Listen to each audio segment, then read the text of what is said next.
Nhexus, level 29 upgrade. Ever since I installed that wing, it gave me the option to do another upgrade, RPM's rear shock tower. Now the reason why I wasn't able to do this upgrade before was there was no place for me to drill the holes in order to mount the stock wing into. But with this fin, I'll be able to do it. So the first step is I need to go ahead and remove the top of each shock by undoing the screw that holds it in and removing all 4 screws that hold the rear shock tower in. With all 4 of those screws removed, I can pull up the shock tower, but before I pull it out, I need to do a couple of things. First of all, I need to unplug the motor from the ESC, pull the gables through, and I'm going to go ahead, just to make things a bit easier, take off the fin as well. And all I have to do is remove these 2 pins. That slides off, move that off to the side. And now, to pull it out the rest of the way, I need to undo these 2 screws that hold in the upper camber links. Alright, and the last step is I have to remove the wing mount by undoing 4 screws. 2 on this side and 2 on this side. Alright, and I finally got the rear shock tower out. Now when I compare it with the RPM one, it's nearly identical. I mean, the design is a little bit different, but not by much. But before I install the RPM one, what I'm going to have to do is drill some holes in order for that wing to be mounted.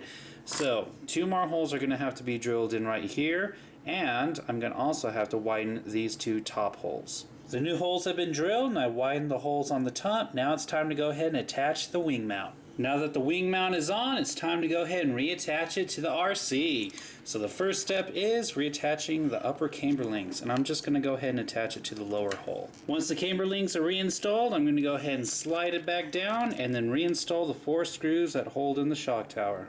Now that all 4 screws have been taken care of, it's time to reattach the tops of the shocks. And the last thing to do is to run the wires through the shock tower to reattach the motor and put back on the fin. And there you have it. I am all done.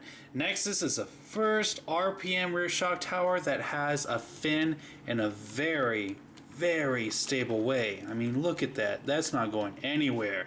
Now, one extra thing that I did was I used a wire tie to hold down the cables, mainly due to the fact that since I have the battery expansion pack, it does push the ESC rather high. So the wires tend to rub up against the body, and then it makes the body pop up a little bit. But now that I have them tied down like that, I don't have to worry about it anymore. So there's a couple of things I should go ahead and mention. If you plan on installing an RPM rear shock tower on your Bandit, realize that you will not be able to attach the stock wing to it. The reason why is the stock wing uses 2 metal rods that go into the middle of the RPM shock tower.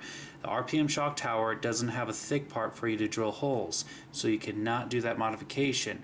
Now, if you do want to go ahead and do it and get rid of the fin, well, then it should work just fine. I've had no problems installing this on the Bandit. It's a bit modified just because of the wing and everything, but overall I think it looks really, really good. And it's always nice to have an RPM shock tower. And that was a level 29 upgrade for Nhexus.